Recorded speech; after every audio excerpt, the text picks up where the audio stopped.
Fl-isem tal-Missieru tal-Iben u tal-Ispiritu Santu. Amen. Il-paċi ma'kom. Merħba lilkom ukoll. A warm greeting to all our English-speaking friends, to friends of the royal family, members of the Commonwealth, members of the diplomatic corps who are with us today as we pray for Her Majesty Queen Elizabeth II. Ħuti ew narfu ħtijietna biex nitħejjew tajjeb ħalli niċċelebraw il-misteri Quddiesa. Nistqar Alla li jista' kollox u lilkom ħuti li jiena dnibt ħafna bil-ħsieb, bil-kliem, bil-emil u bil-ħallej dmirijieti. Ħtija tiegħi, bl-akbar ħtija tiegħi. Għalhekk nitlob lill-Imqazza Marija dejjem Verġni, lill-anġli u l-qaddisin kollha u lilkom ħuti biex titolbu għalija lill-Mulej Alla tagħna. Eħenna lina Alla li jista' kollox jaħfrilna dnubietna u jwassalna għal ħajja ta' dejjem.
Nitolbu.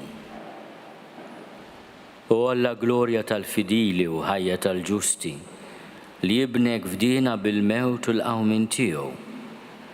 Ħenna l-qaddija tiegħek ir-Reġina Eliżabetta II u għatija lena u l-ferħ tas-sema għax jemnet fil-misteru tal-qawmin tagħha mill-imwiet.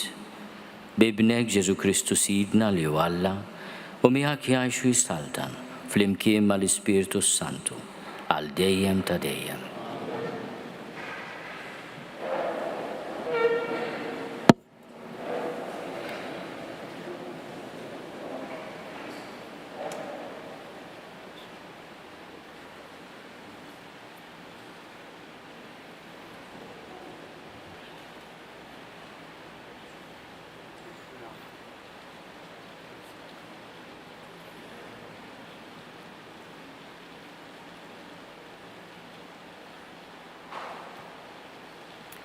First reading, a reading from the book of the prophet Isaiah. On the mountain, the Lord of hosts will make for all peoples a feast of rich food, a feast of well-aged wines, of rich food filled with marrow. And he will destroy on this mountain the shroud that is cast over all peoples, the sheet that is spread over all nations. He will swallow up death forever. Then the Lord God will wipe away the tears from all faces, and the disgrace of his people he will take away from all the earth. For the Lord has spoken. It will be said on that day, Lo, this is our God. We have waited for him so that he might save us. This is the Lord for whom we have waited. Let us be glad and rejoice in his salvation. The word of the Lord. Thanks be to God. Responsorial Psalm. The Lord is my shepherd, I shall not want. The Lord is my shepherd, I shall not want. The Lord is my shepherd, I shall not want. He makes me lie down in green pastures. He leads me beside still waters. He restores my soul.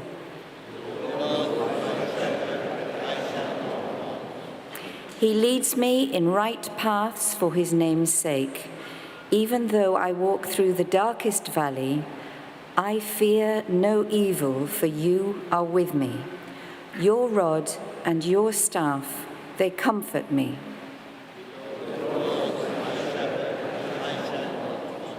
You prepare a table before me in the presence of my enemies. You anoint my head with oil. My cup overflows.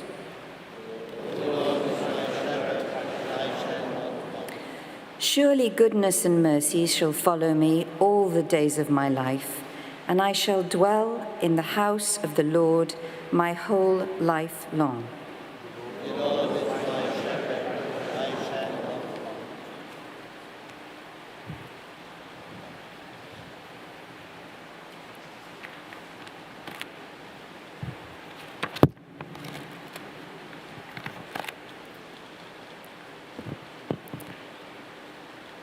Qari mill-ittra ta' San Pawl Apostlu lill-Filippin. Ħuti, aħna pajżani tas-sema. Min hemm bil-ħerqa nistennew jiġi is-Salvatur tagħna, Sidna Ġesu Kristu. U għad irid ibidlilna l-ġisem imsejken tagħna fis-sura tal-ġisem glorjuż tiegħu, bil-qawwa tas-seta' li għandu li jġib kollox taħtu. Il-kelma tal-mulej.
Il-mulej ma'kom. Qari mill-Evanġelu skont San Ġwann.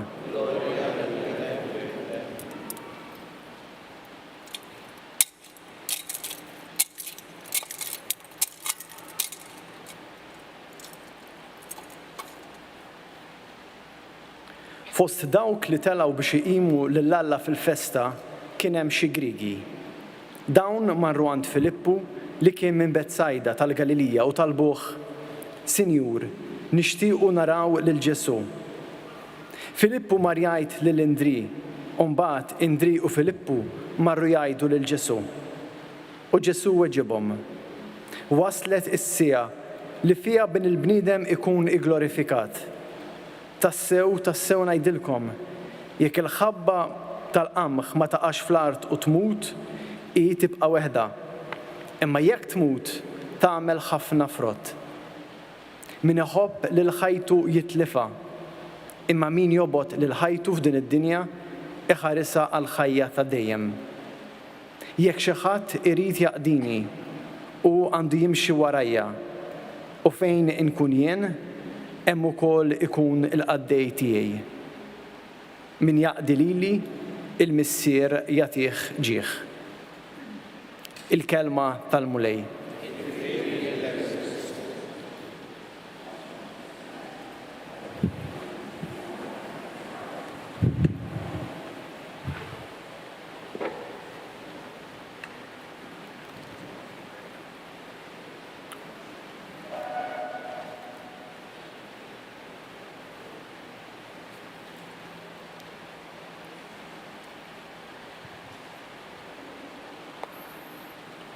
li jekk xi ħadd irid jaqdini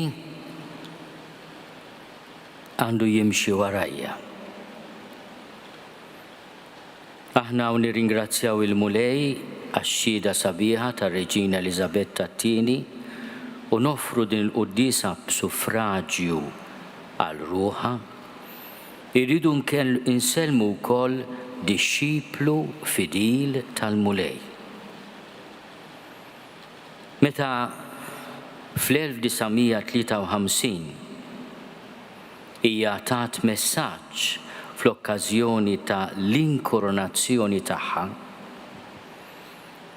hija talbet lis-sudditi tagħha u liċ-ċittadini kollha tal-Commonwealth dan il-pjaċir. I want to ask you all, whatever your religion may be, to pray for me on that day, to pray that God may give me wisdom and strength to carry out the solemn promises I shall be making, and that I may faithfully serve Him and you all the days of my life. Jolqotni li f'dan il-pjaċir li talbet li s-sudditi tagħha fl-1953, ir-Reġina ma talbitx obbedjenza għamja, il-lealtà lis-sudditu irid juri lis-sovran il-kap tal-istat, imma talbet il-pjaċir lill-poplu li ħaddana bħala reġina tiegħu jiftakar fiha fit-talb tiegħu. U talbet il-grazzja li tkun tista' taqdi lill-Alla u lill-poplu f'fedeltà il-jiem kollha ta' ħajjitha. Il-manifestazzjoni kbira ta' devozzjoni li qegħdin naraw bħalissa ta' mijiet ta' eluf ta' ċittadini l-ewwel fl-Iskozja, issa Londra, jippruvaw almenu jilmħu għal ftit it-tebut tar-Reġina biex isellmula. La risposta u rikonoxximent tal-fatt li r-Reġina din il-grazzja li talbet 70 sena ilu. Il-mulej mhux biss tal-grazzja li tkun realtà f'ħajjitha, imma li tkun ukoll xhud tagħha.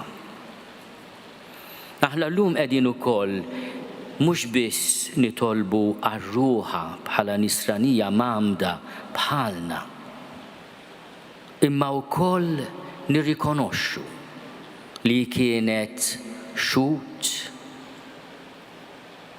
ta' lealtà u ta' fedeltà li tibqa' imnaqxa fil-qalb tagħna bħala eżempju sabiħ ta' kif tkun lider mingħajr ħafna storbju, imma bl-eżempju li jkaxkar. Aħna niftakru b'għoża kbira l-messaġġi li r-Reġina kienet tagħti fil-miliet. Għaliex the Christmas message of Her Majesty the Queen kien dejjem espressjoni profonda, sempliċi u kordjali mill-qalb tal-fidi tagħha.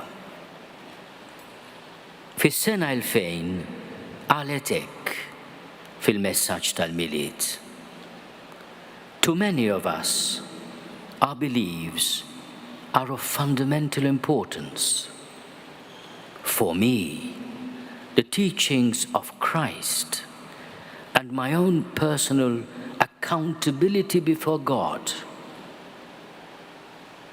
provide a framework in which I try to live my life. I, like so many of you, have drawn great comfort from Christ's words and example. Waqt li qed nerġa' naqra dan id-diskors, Waħda mill-affarijiet li laqtuni f'dan il-mument mejn taħna qed nitolbu b'suffraġġju tar-Reġina Eliżabetta hija l-fatt li hi b'umiltà kbira quddiem Alla titkellem fuq dak li sejħet my own personal accountability before God. I kienet konxja li tittati kont lill-Alla ta' kif edha taqdi id-dover tagħha. Alla ma kienx xi ħaġa l-bogħod jew inkella xi ħaġa sabiħa li tikkwota f'okkażjoni ta' apparenza. Il-ġurament li ħadet fl-inkoronazzjoni tagħha għexitu sal-aħħar nifs ta' ħajjitha. U fl-2012 qalet hekk: This is the time of year when we remember that God sent His only Son to serve and not to be served. Biex ir-Reġina tiftakar dal-klim ta' Ġesu ili kella servitu bil-mijiet, wieħed jifhem li hi kienet tgħix il-vokazzjoni tagħha bħala servizz. Id-devozzjoni li mħabba lil popli tad-dinja qegħdin juru f'dawn il-mumenti u maxxieda ta' kemm il-poplu jaraf fir-Reġina, ir-Reġina għaddejja. Nistgħu ngħidu li l-vokazzjoni tagħha hija vokazzjoni għolja u ta' responsabilità kbira għax il-Providenza appoġġieta għal 70 sena bħala dawl fuq muntanja. U allura ir-responsabilità hija enormi. Aħna il-koll niftakru id-dulur tagħha fl-2021 f'April meta miet ir-raġel għażiż tagħha Prince Philip. U l-koll bqajna impressjonati, ammirati bix-xena tagħha weħida fuq il-bank f'St. George's Chapel, Windsor, titlob imbeda mill-familja minħabba ir-restrizzjonijiet tal-Covid u weħida fuq ħafna livelli għax mingħajr ir-raġel maħbub tagħha. Min jaf dak il-ħin jekk ftakritx fi żmien ħelu li huma bħala koppja għaddew fil-Gżejjer tagħna. Min jaf jekk ftakritx fil-Villa Gwardamanġa u f'dawk li hi kienet issejjaħ The Isles of Happy Memories. Min jaf.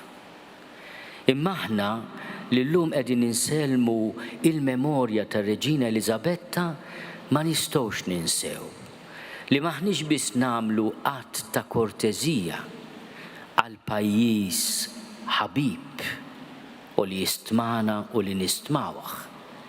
Imma qegħdin ukoll inselmu paġna importanti mill-istorja ta' pajjiżna. Aħna qegħdin inselmu is-sovran li fl-1964 iffirma il-letters patent li għamluna stat indipendenti. U aħna wkoll grati lejn ir-Reġina li meta ddeċidejna nsiru Repubblika ma taqqattax il-karti magħna. Bqajna ħbieb. Reġgħet żaritna għal darba darbtejn tlieta bl-istess grazzja, bl-istess majestà, bl-istess sense of humor. Aħna grati għal dan il-mod ta' kif ir-Reġina laqat id-deċiżjonijiet demokratiċi tagħna sew meta għażilnija bħala ir-Reġina ta' Malta fl-1964 kif ukoll meta ddeċidejna li nkunu Repubblika imma fl-istess ħin nibqgħu wkoll fil-Commonwealth. U l-għażla li jiti presidi personalment l-aħħar Meeting of Heads of State tal-Covenant f'Malta u pratikament kienet ukoll l-aħħar żjara barra r-Renju Unit tagħha huwa sinifikattiv. Nistgħu ngħidu li Malta fil-ħajja tar-Reġina Eliżabetta hija wkoll paġna importanti mill-istorja personali tagħha. Hemmhekk bdiet il-ħajja miż-żewġa tagħha. Hemmhekk ukoll, hawnhekk ukoll temmiet il-ħidma tagħha barra minn pajjiżha għalkemm baqgħet sovrana sal-aħħar nifs ta' ħajjitha. Nixtieqkom terġgħu tirritornaw għall-aħħar messaġġ issa nafu li l-aħħar messaġġ li tagħti r-Reġina Eliżabetta f'Diċembru li għadda fil-miliet. Kien l-ewwel miliet mingħajr il-Prinċep Filip u r-Reġina ħassita din it-telfa. Murajdilha li ftit xhur wara il-mulej kellu jsejħilha biex tingħaqad ukoll mar-raġel tagħha fl-eternità. Dak il-post li mhuwiex an isle of happy memories imma a place of eternal happiness. U aħna u nhar it-tnejn ninaqdu mal-President Aziz tagħna li rrappreżentana ġewwa Londra għall-funeral tagħha u nsegwu it-talb li se jsir b'suffraġġju għaliha fil-funeral tagħha. Nifhmu wkoll li il-funeral tagħha se jingħalaq b'mod privat fis-7:30 ta' filgħaxina ħin tal-Ingilterra meta it-tebut tagħha jitpoġġa qrib it-tebut ta' Filip, id-Duka ta' Edinburgh.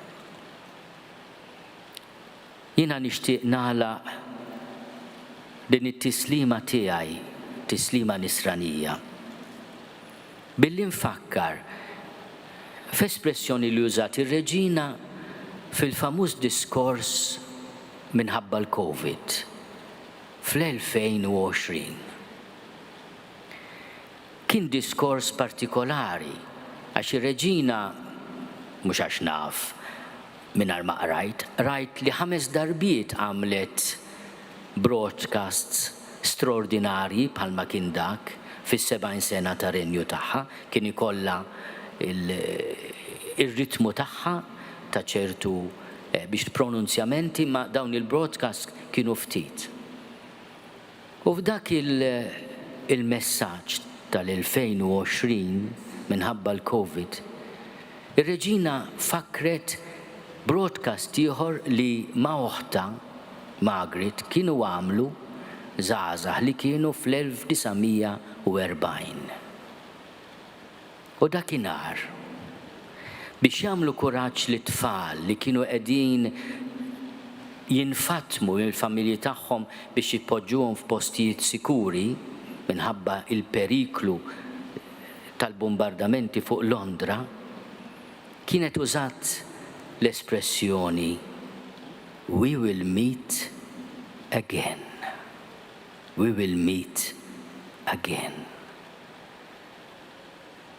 Issa jekk aħna jkollna nirriflettu, mhix ħaġa sabiħa li naħsbu bħala nsara li din hija l-kelma wkoll li r-Reġina Eliżabetta tajt lilna issa li daħlet fl-eternità.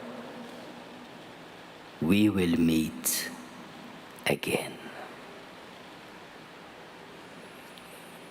I would like to greet our English-speaking friends. You may have actually understood most of the quotes from Her Majesty the Queen.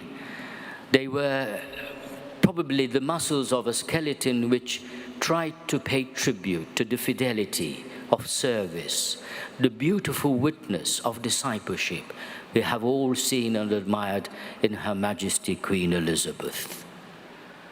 But I think that what brings us here is our faith in the risen Lord. I reminded ourselves of her prayer at her coronation, asking her subjects and the people of the Commonwealth to pray that she may be a faithful servant of God and of her people all the days of her life. And I'm certain that this grace was granted to Her Majesty. As hundreds of thousands of people pay homage and tribute to a great servant queen, we pray that we may be blessed by leaders who do not come to be served, but to serve. Her Majesty, after all, had all the respect and pomp and circumstance of a queen, a sovereign. But what strikes us most in her beautiful person is her simplicity of heart, her amiable character, her sense of humor, and her fidelity to country, husband, and family. And as we remember what she said in the 2020 message because of the COVID situation, we can also listen to her addressing us as now she is in the eternal life. She looks to us, her friends, her Christian family, and tells us, we will meet again. May the Lord grant her eternal rest, light perpetual shine upon her. May she rest in peace.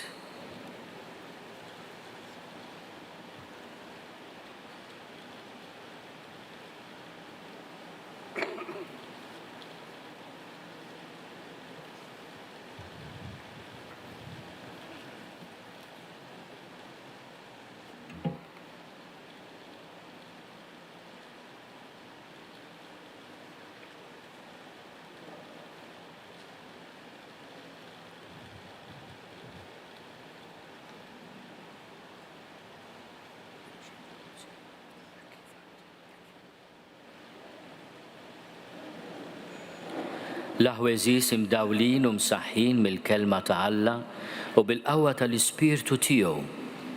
Ejjew nitolbu lill-Missier bi Kristu Sidna ħalli jisma' dawn it-talbiet tagħna.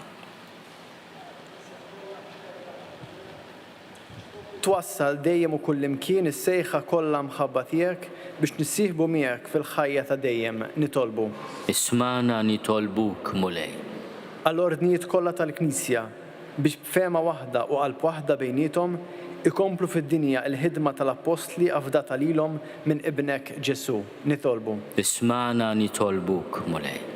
Għall-mexxejja tal-ġnus biex bis-seta afdata lilhom u bl-imħabba li ġejja minnek jaħdmu dejjem għall-ġustizzja u sliem fost il-popli kollha. Nitolbu. Ismana nitolbuk mulej. Għall-morda u għal kull min għaddej minn żminijiet jibsa u għal dawk li jgħinuhom u jieħdu ħsiebhom biex jaqdu d-batija tagħhom ma' dik ta' ibnek Ġesu għas-salvazzjoni tad-dinja. Nitolbu. Ismana nitolbuk mulej. Għall-familji kollha biex imħeġġin mill-kelma tiegħek u mqawwin mill-imħabba tiegħek ikunu ambjent tajjeb u sod fejn it-tfal u żgħażagħ jikbru u jimmaturaw bħala ċittadini xierqa u nsara tajba. Nitolbu. Ismana nitolbuk mulej. Għalina lkoll l-inġbarna biex nitolbu għal-qaddejja tiegħek ir-Reġina Eliżabetta II li inti sejjaħtilha minn din il-ħajja għal-ħajja ta' dejjem biex bil-mod kif ngħixu fuq din l-art inħejju ruħna sewwa għal-ħajja miegħek fl-eternità. Nitolbu. Ismana nitolbuk mulej. U Alla li tara fil-ħsibijiet u x-xewqat tal-bnedmin ilqa' dawn it-talbiet tagħna u kull xewqa tajba li tnissel ġewwa fina. Saħħaħna biex nintelqu fidejk u nagħmlu biss u dejjem dak li tixtieq minna inti bi Kristu Sidna.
Tolbu ħuti biex is-sagrifiċċju tiegħi u tagħkom ikun joġob lill-Alla l-Missier li jista' kollox.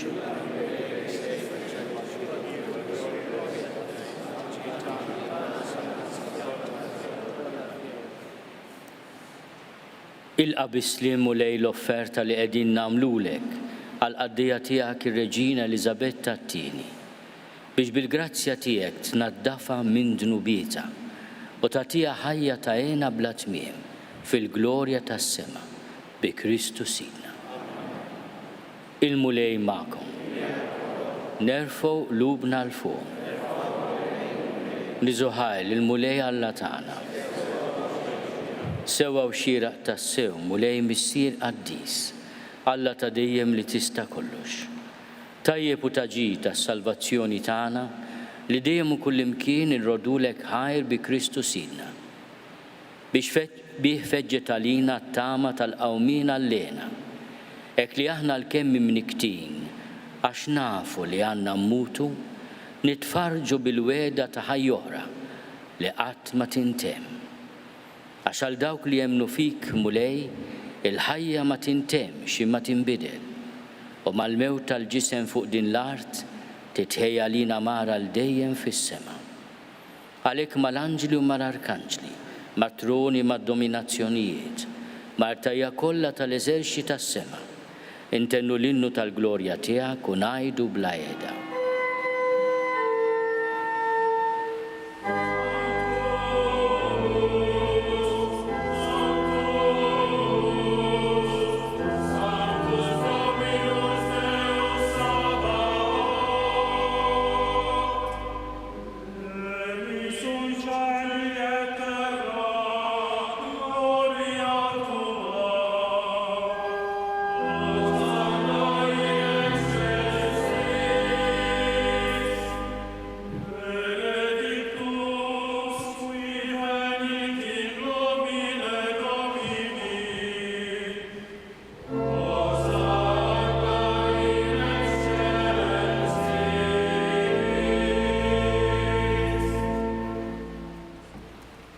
Qaddis tassew int mulej inti lajn ta' kull Quddiesija. Qaddis għalhekk nitolbuk dawn l-offerti bil-barka tal-Ispirtu tiegħek biex isiru għalina il-ġisem u d-dem ta' Sidna Ġesu Kristu. Li meta kien se jingħata biex minn rajħi bati, ħal ħobs, ratti l-ħajr, qasam, tal id-dixxipli tiegħu u qal: ħudu u kulu l-koll minn dan, għax dan huwa ġismi li jingħata għalikom.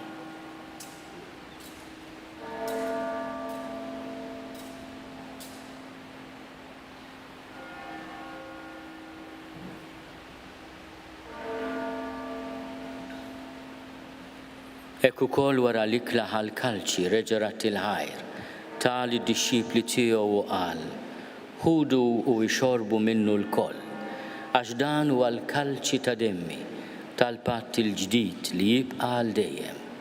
id-dem li jixxerret għalikom u għal-bnedmin kollha, għal-maħfra ta' dnubiet. Għamlu dan b'tifkira tiegħi.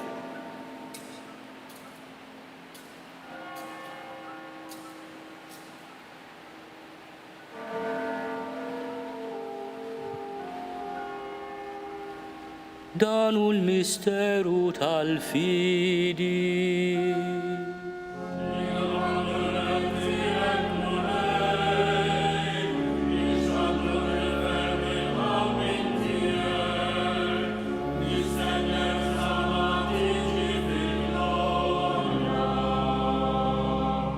Għalhekk aħna nagħmlu dan tifkira tal-mewt u l-qawmien ta' Sidna Ġesu Kristu. Nofrulek mulej il-ħobs tal-ħajja u l-kalċi tas-salvazzjoni. Urrodulek ħajra xoġbok tilqana hawn quddiemek biex naqduk. U miċ-ċokontana nitolbu li l-Ispirtu Santu jaqadna f'ġisem wieħed, lilna li nieħdu semm il-ġisem u d-dem ta' Kristu. Ftakar mulej fil-Knisja tiegħek imxerda mad-dinja kollha. Wettaqa fl-imħabba fl-imkien mal-Papa Franġisku, miegħi għaddej tiegħek mingħajr ma jistoli, mal-Isqof Joseph li qed jgħinni, mal-Isqof Anton u mal-Ministri tiegħek kollha. Ftakar fil-qaddejja tiegħek Eliżabetta li jogħġbok issejħilha għandek minn din id-dinja. Għamel li kif bil-mamudija mietet f'ibnek u bħal ibnek, hekk ukoll f'ibnek u bħal ibnek tirxox tal-ħajja. Ftakar ukoll f'ħutna li raqdu bit-tama tal-qawmien, ftakar fil-mejtin kollha. Daħalhom quddiemek fid-dawl tas-seb tiegħek. Ħenna lina l-koll nitolbuk, għati lilna wkoll il-wirt tal-ħajja ta' dejjem. Flimkien mal-Verġni Mqazzom Malla Marija, mal-Arus tagħha San Giuseppe, mal-Appostli u l-Qaddisin kollha li jgħixu fil-ħbiberija tiegħek sa mill-bidu tad-dinja. Għamel li magħhom infaħruk u nsebħuk b'Ġesu Kristu ibnek. Bi Kristu, ma' Kristu fi Kristu, jingħata lilek Alla missier li tista' kollox flimkien mal-Ispirtu Santu, kull ġieħu glorja għal dejjem ta' dejjem. Ejjew nitolbu kif għallimna u ridna nagħmlu liben ta' Alla għas-salvazzjoni tagħna. Missierna li inti fis-smowiet jitqaddes ismek tiġi saltnatek, ikun li tritind kif is-sema egda fl-art. Ħobżna ta' kuljum għatina llum, aħfrilna dnubietna bħalma naħfru li minnu ħati għalina. La ddaħħalniex fit-tiġrib iżda eħlisna mid-denja. Eħlisna nitolbuk mulej minn kull deni. Għatina fit-tiebol ħina tiegħek il-paċi fi żmienna biex inkunu ħielsa dejjem mid-dnub u mħarsa minn kull inkwiet. Aħna nistennew u nittamaw ilejna u l-miġja tas-Salvatur tagħna Ġesu Kristu. Mulej Ġesu Kristu li għat lill-Apostli tiegħek, inħallilkom is-sliem, natikom is-sliem tiegħi. La tħares lejn dnubietna, iżda ħares lejn il-fidi tal-Knisja tiegħek. Għad jaslimu l-għaqda li int trid fiha, int li tgħixu s-saltan għal dejjem ta' dejjem. Il-paċi tal-mulej tkun dejjem magħkom. Għatu l-paċi lil xulxin.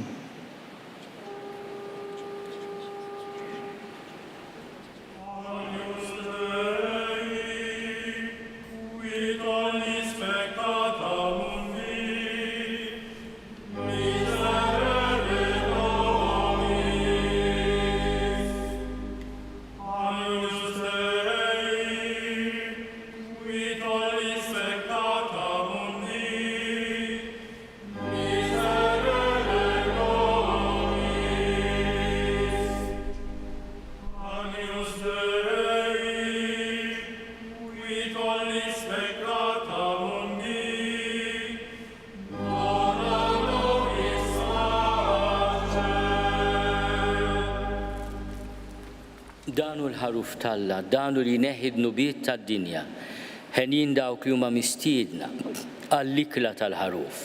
Mulej ma jistoqlix li tidħol taħt is-saqaf tiegħi, iżda biss kelma waħda u ruħi tkun infejha.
Let us pray.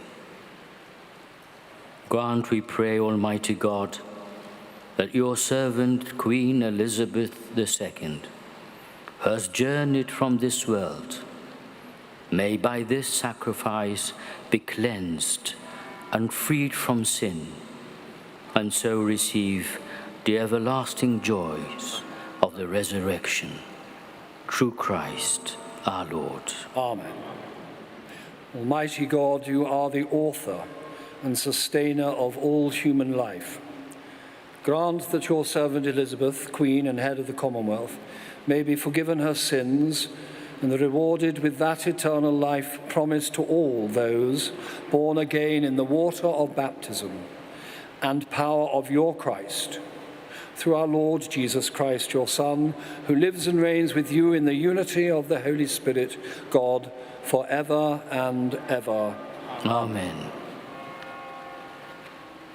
Eternal rest grant to her, O Lord, And let perpetual light shine upon her.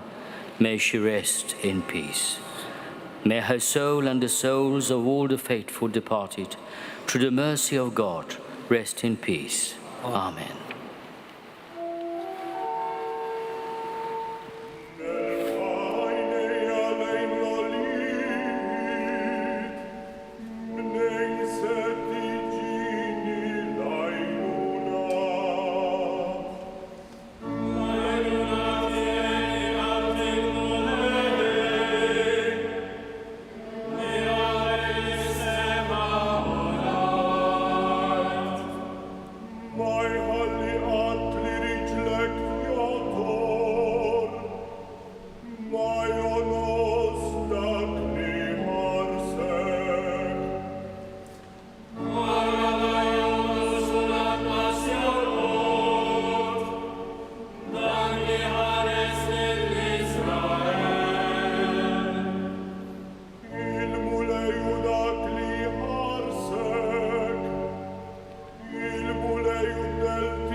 Almighty God, source of all consolation, we pray for the members of the royal family who mourn the loss of Her Majesty Queen Elizabeth, Head of the Commonwealth. Uphold them in your love and pour out on them the consolation of your healing Spirit. Let them find in your Son, our Lord Jesus Christ, comfort in their sadness, certainty in their doubt, and courage to live through this hour. We ask this through Christ our Lord. Amen.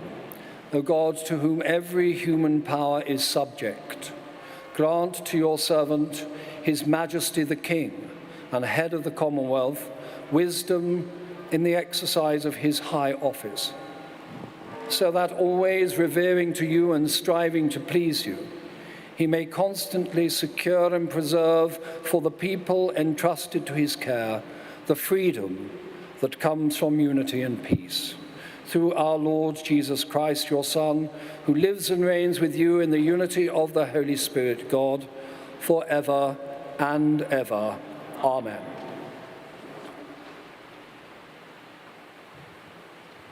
Il-mulej ma'kom. Ikun imbirek isem il-mulej.